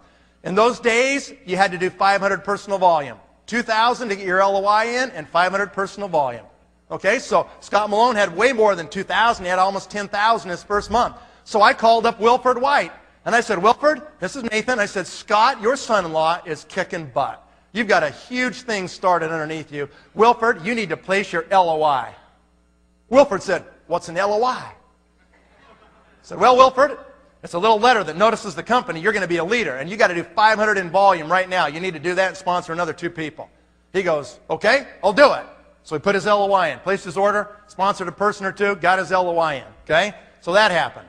Then the next thing that happened is he called up his son. He said, Danny, this is your father calling. Son, you need to place your LOI. Danny says, what's an LOI? Wilford said, well, I've already got mine done. You need to do yours. 500 volume, get a few guys, you'll have your LOI done. Okay, I'll do it. He does it. Okay, so Danny puts in his LOI. We call up Bob Creech. We say, Bob, that little thing with Danny White, that's going crazy. You got to get your LOI in right now. So he does it. Paula, same thing. Richmond was already an executive. Watch what happens here, you guys. Can you see the difference here? Today, in today's terms, let's put it today. Say it's $1,000 to place your LOI, right? The first month, everybody in that whole line can run off that $1,000. This is the first key pressure point in the compensation plan. Are you with me? Are you guys tired now? You got to suck it up right now. You got to get this point, okay? If you get $1,000 downline, someplace down there in the first month, everybody upline can count that volume for their own LOI. Did you know that? The first month only, right? The second month they can't do it. It's encumbered volume then. The first month it is not encumbered. Listen close. The level you can find the locker and get the LOI will multiply your volume the second month. What happens the second month here?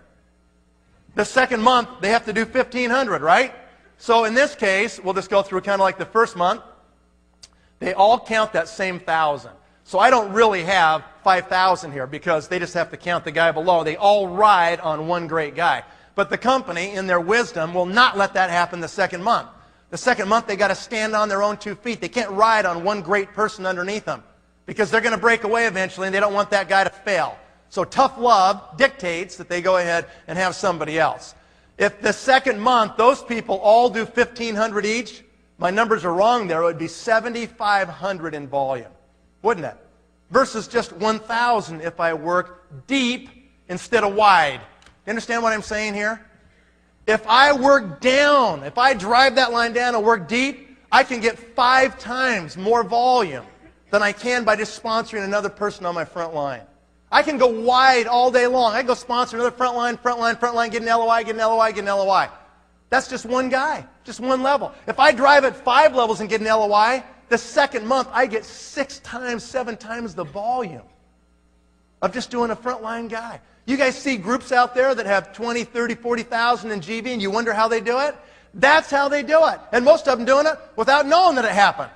They don't even know that they did that. But that mechanism in the plan kicked in for them and made it happen. Like Byron up there in Blair in Canada. That very thing happened to them in last November, and they did huge group volumes, okay?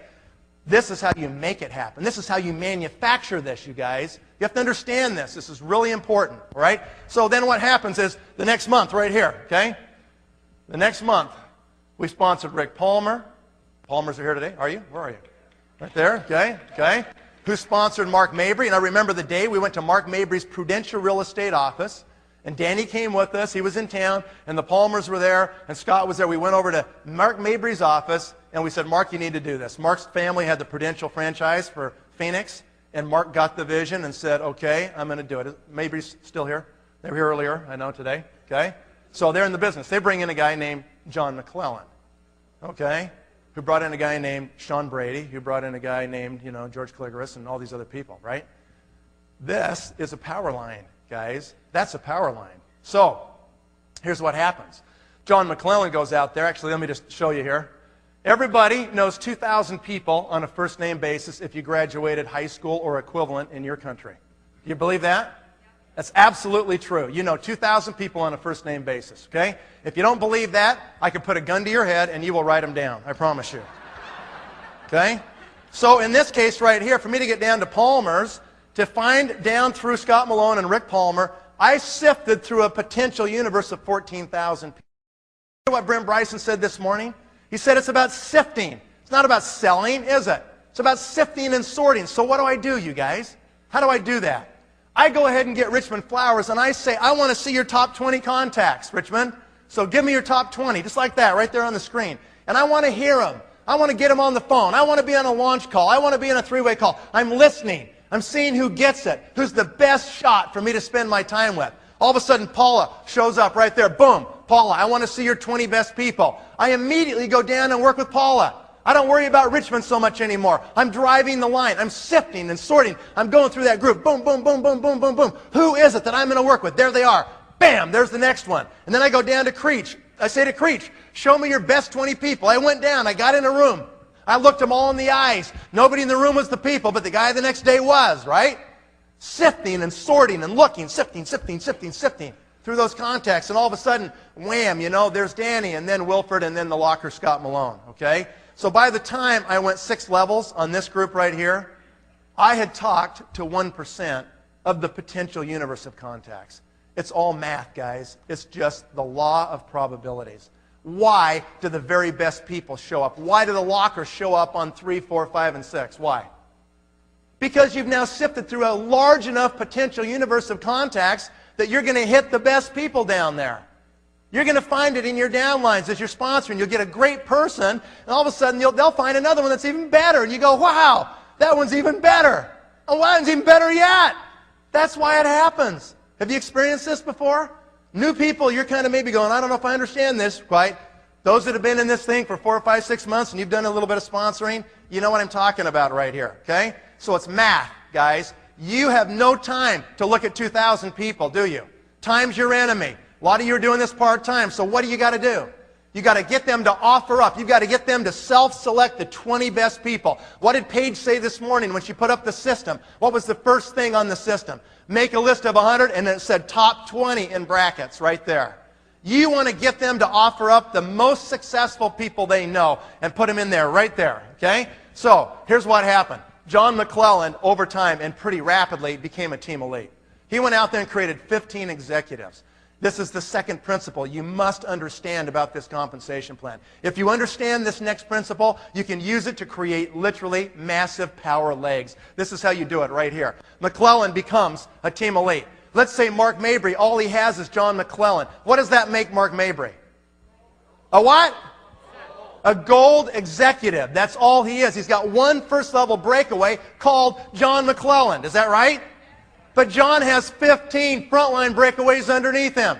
To make the math easy for me, because I was never good at it, let's say all 15 of those groups do 10,000 each, just for simplicity's sake, okay? What's Mark Mabry thinking every month? What is wrong with Mark Mabry? He can't sleep. He is freaked out. Why? Because he's a gold executive, and a gold can only reach one level. Let's say McClellan's personal group's doing 10,000. How much does Mark Mabry make?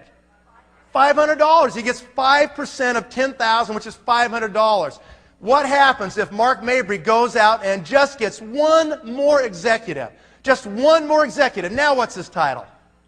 Lapis. How deep does he get paid now? 2 levels, 2 generations of breakaway executive groups. Voila! Mark Mabry can now tap in to John McClellan's first level, Mark's second level. If they're all doing 10,000 each, that's 150,000 in volume, 5% of 150 would be 7,500 more. In that case, Mark Mabry would increase his pay 16 times by getting one more guy. But that's not just the 12 or 15 on John's front line, is it? It's John's second line that has at least 24, and his third line that has 48, and his fourth line that has 96, and his fifth line that has 192 executives. When you build a dynasty down deep, and it's just interesting that birds of a feather flock together. Have you ever heard that? It's true. All of a sudden, once we broke through Malone, Palmer's were super successful people. Mabry's very successful people. McClellan had just sold his medical supply company for over $6 million cash. He was retired. He got it. He wanted to do it. Birds of a feather flock together. Powerful people. All of a sudden, what happened is that we build this dynasty, we push it down, and it comes flying back up. Because of what? Because of that key feature of the plan, which says you have to have width to capture the depth in our compensation structure. It creates the fear of loss. Remember, the fear of loss is a much greater motivator than the prospect of gain. Write that one down. The fear of loss is a much greater motivator than the prospect of gain. What time is it? Oh my gosh. I don't know if it is. It's not okay. We got to finish this. Like, where's Lon? Where did he go? Is he back here? Okay, I'm just a few more minutes, but you got to have Lon go through this, okay? This is really critical you understand this, you guys. All right. So what happened is Mark Mabry had to become a team elite. He had to. He couldn't just sit there and let the money go back to the company every month. He didn't want his favorite charity to be New Skin, right? So he eventually became a Blue Diamond and then a team elite. He had to, because he wanted to tap into that dynasty that was down there and go as deep as he could into the dynasty, right? And then what happened is Rick Palmer became a team elite. Scott Malone became a team elite. Wilfred White quit. Sweet justice in this world anyway, isn't there? Danny White and Buzz Kroner became team elites. Bob Creech quit, okay? Paula Ehrlich became, and Mort became team elites right there, and Richmond Flower became a team elite. Guys, that's how you build a power line, right there.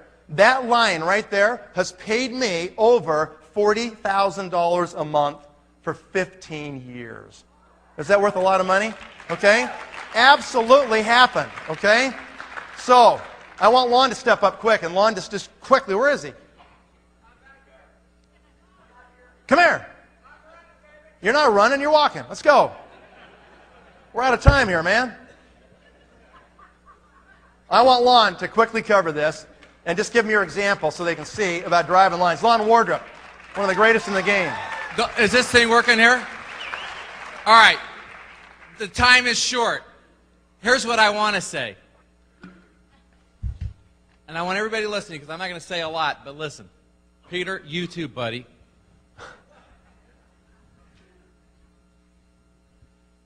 I mean, truly, at the end of the day, there's only one thing you got to do. One thing. That's it.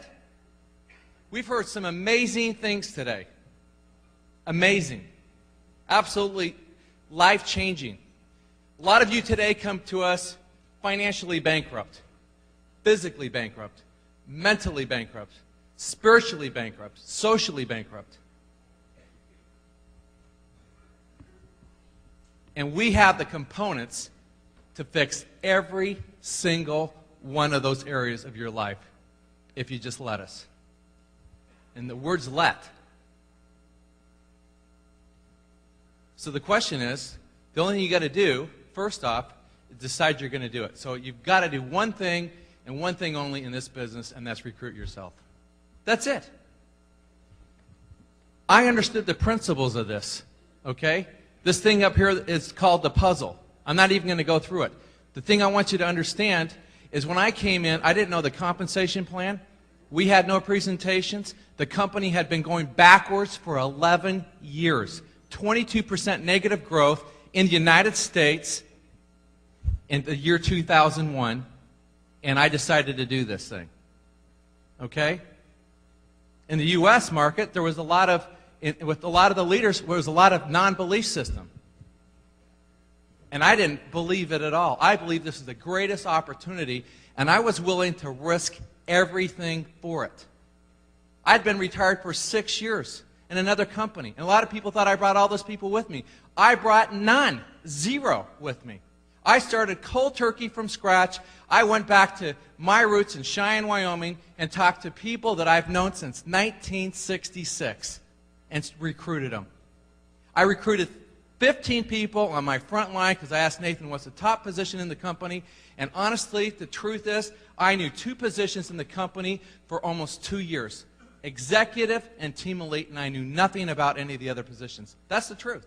I did not understand the compensation plan. I didn't understand much about the products. I just knew the scanner was going to change the world. And I was willing to risk my homes. I had multiple homes, risk everything because I had another cash flow coming in, realizing I could lose it all. And I want you to know there has been not one day I doubted. I have never feared once doing this business at all because I realized that we were going to change lives forever. Do you really understand that? And when you can get that in your eyes and in your heart, you got a lot of great stuff today here. Are you taking it down to here? Period. That's the end of the story. So you got to ask yourself, are you sick and tired of being bankrupt in those categories we just talked about? Are you tired of it? Because if you're not tired of it, you won't change. There is a higher source. Rely on it. Period. Okay? Drop to your knees, rely on a higher source. Fear and faith. Who is your master? Period. Okay? The only thing I disagreed with Harv Eker today, I don't have fear. 0. None. Absolutely none. Okay? Because I absolutely believe in what I'm doing and believe in what we're doing as a group and realize that the secrets of a millionaire mind, we have the capacity in this room. Honestly, I believe there's people in this room that will be making $1 million bones a month. You will be the bank. A month and more. We haven't seen what this thing's really even all about. When we're talking $5 and $10 billion company here, I think that's a joke. When we have something to affect the world forever, we have the only thing that we have no competition. You know, even when Scott put up, here's our competition, I told him to put in a person that's in a coffin, a skeleton in the coffin, because there is none. So at the end of the day, all this stuff is great. It's all here for you. All these presentations are on the website. You have everything here for you. So the only thing you got to do is recruit yourself. And are you going to do it? Okay? And the last thing I want to say is this. All right? Go and do this and have fun. Love people. Don't take your life so serious. Enjoy your life. Have fun through this whole process. Okay? Start doing some great self-talk. You know, go to this great seminar that Harv Eker's invited you all to go to. Go listen to the tapes. You know, quit watching the TV. Quit doing all the things that screw up your life. If you want to lose weight, go get it done. If you want to have a better, mental capacity, go get it done. If your spirituality is screwed up, fix it, okay? It's there for you. The taking's there. The opportunity is once in a lifetime. It's not, why is it that everyone else gets all the opportunities? How come Nathan is so dang lucky? How come everybody else gets all the breaks? Tonight, today is your break. This is it. Take advantage of it. Whether this message catch you at 18 or 81, it doesn't matter. In 5 years, we'll all be 5 years older. Nate, you're on. Okay. All right, guys. I need 5 minutes, okay? I'm going to show you 5 minutes here. We're going to be done with this thing. I'll get through this fast. This is one slide that we're not doing. Okay? Next slide. Okay? Here we go. All right. See if we can get to the next one. Okay. This is what I did my first run. We just went through this one, you guys. I want to show you my power lines. I want to prove to you you can manufacture them. Okay? So there's a power line right there. Here's the next one. Okay? Mike Greco worked for me in my real estate office in Salt Lake City when I decided to do this business in 1989. Mike has a brother named John Greco. Y'all know John? Fantastic guy. John was selling pots and pans. He decided to do this business. San Diego, California. The day before, we went ahead and recruited, the day before the 1989 convention, we called Anthony Antonelli in Washington, D.C., running a management consulting company back there of his own little boutique firm, consulting companies on mergers and acquisitions. And we said, you need to get your butt on a plane and come to this convention. He did it. He came out of that convention in '89, September of '89, and he went home and shut his boutique down. And he went and did this thing full time, okay? He was the locker in that leg. I went to Washington. I went back there repeatedly. We worked together. I forgot about John and Mike. I just forgot about them. You go straight down to that locker, you guys, and you pound it, okay? Anthony did it. Darlene Shear was the first team elite in the country of Canada. He recruited her. She was 3 levels below him. She rolled all the way up to his first line, okay? James Vint, British Columbia VC, became team elite, went out there and recruited some other Japanese team elites when Japan opened. That is the second power line. Here's another one right here, Derek Winkle. What a great guy. Started off in this industry carrying bags at the Marriott Hotel. Okay, Derek Winkle came into the business, has done a phenomenal job. Ken Belknap came into the business. The Sheranian brothers came into the business. And then they recruited the Bannisters, Peter and Carew Bannister, sitting right here on the front row, okay? Their daughter came to a piano competition in Salt Lake City, Utah. She went to the competition, and Carew showed up eventually and found out that this lady named Pam Moore had Nu Skin products in her house. Pam told him that we were going to open up in Hong Kong soon. They were living in Hong Kong. Peter was a Cathay Pacific captain flying a 747 airplane out of Hong Kong. They ended up being the locker, okay? So we started working with them. I had meetings at their home in Hong Kong. Other people helped. We had Japanese meetings in Guam and Saipan, and we started doing this whole thing, and they were the players. They had a little friend over there by the name of Michiko Graf, who married to Bruno Graf, who recruited her cousin, a guy named Katsumi Kaneko, okay? That line runs down a long way, guys. I mean, you know, dozens of levels of executives, team elites. Another one, Sandy Killen. Sandy Killen's in Phoenix, Arizona. Sandy Killen became a blue diamond in the company. Another power line developed here. Why? Sandy would not have dinner with me, wouldn't have lunch with me. Sandy was in one of my other companies. I called him up and I said, Sandy, it's Nathan. I'm down here and working with Scott Malone and all these guys in Arizona, and I thought I better call him. I called up Sandy Killen and said, we got a hot deal going, Sandy. You need to come lunch with me. I got to talk to you. He says, you know, no, I'm not going to do that. I said, come on, you got to eat lunch. He goes, not with you. Just like that. And I said, well, okay, if you don't want to go, how about your wife? I'll have lunch with her. He didn't like that any better. And so finally I said, well, then I'll meet her. And so I called her. He had just called her right before I called her and said, you know, don't have lunch with this guy. I get Robin on the phone, and I said, I just want to meet you and tell you what we're doing. I'll give you a videotape. It won't be 15 minutes. I gave her a little videotape called Catching the Wave that we had in those days, all right? They took it home. I thought that was the end of it. 3 months later, it's midnight. My telephone rings. It's in the middle of the winter, and it's Sandy Killen. He said, my daughter's got colic. I'm up here. She can't sleep, and I'm patting her back, walking around, and I just got bored, and I threw in your tape. I said, I want to do this. I get it. Okay? You never know, guys, what's going to happen from some tape you leave or something you put out there, okay? Sandy Killen recruits a guy over there by the name of Leron Lee. See if I can get this thing to work, okay? Leron had played baseball in Japan, and when he was there playing baseball in Japan, he used to play for the Dodgers, right? He had a little interpreter person named Shumi Ru, okay? And we recruited Shumi, and she helped us translate and interpret and is responsible for a lot of what went on in Japan.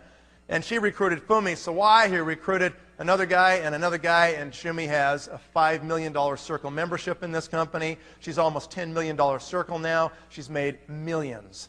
Okay, this little interpreter lady who you might have seen running around here, she is incredible. Okay? And the last one was Blake Tillotson, my other brother-in-law, an engineer who really didn't like to talk to anybody, who recruited Jeff Mack, who you heard earlier today, right? You know what Jeff was doing? Jeff was selling marital picture albums for people's weddings. He would go to the girls at the universities in Utah, and they all wanted to get married eventually, all right? They all thought they would. And so Jeff would knock on their door and say, you are gorgeous, gal, and when you get married, you're going to want to have an album ready to go. And he pre-sold wedding photo albums to people. And Jeff's so good looking, they would always let him in, right? So Jeff did really well, you know? Well, that was Jeff Mack, but I got to tell you, Jeff didn't even know how to really present in those days. And that's what you got to be willing to do, is change. I remember one time in Clara's offices in Salt Lake City, the room we've launched a lot of these groups out of, Jeff gave the presentation, and it was a disaster. It was terrible. People were falling asleep. Craig Tillotson, my sponsor, pulled him upstairs in his office, and he just had to dress him down. I was in the room, and Jeff was sitting there, and he said, Jeff, That stunk. That was terrible. He said, you know what? You're just like, nee, it's monotone. No, it's really exciting. Yeah, we got a great company. He goes, your voice doesn't even change. Doesn't even do this, man. He goes, you're terrible. He goes, you know what? You need to change your personality. I mean, he was brutal on Jeff Mack, right? And sometimes leaders have to do the hard job because you care about them more than just a little bit. You want them to change, you guys. And sometimes you need to point it out to them right to their face and say, we got to have the hard conversation. This is a problem. You've got to change this. You need to grow in this area. And Craig did it directly. And man, has Jeff Mack changed? Holy smokes. Unbelievable. He recruits Brent Bryson, who was 6 levels below him.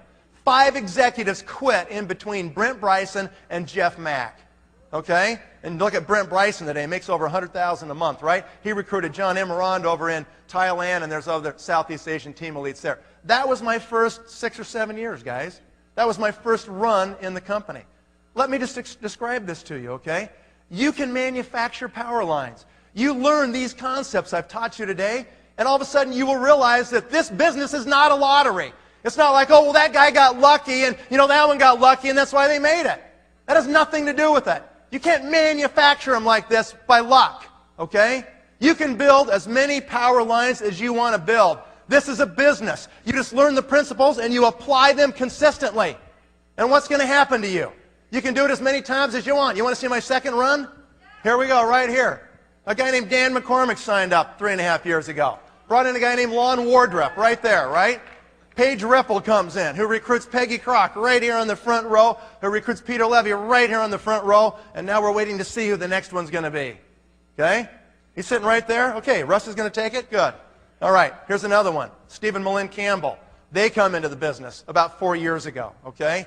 I recruit Steve in. He says, we're going to go for it. And Steve and Malin recruit the Downings, who just were recognized as Team Elites last night on the stage in the room, who recruited Sue Baliwala, that's a diamond now, on her way to Team Elite, who recruited Kara Henderson, and now Dr.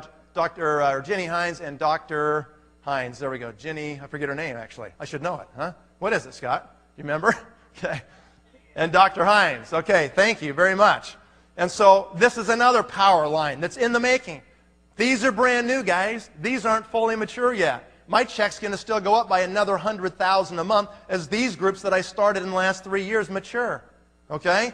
Jed Knight joins the company. Took a while. He's kind of a nephew of mine. He dodged me at all the family parties for 2 years. Finally, I got him.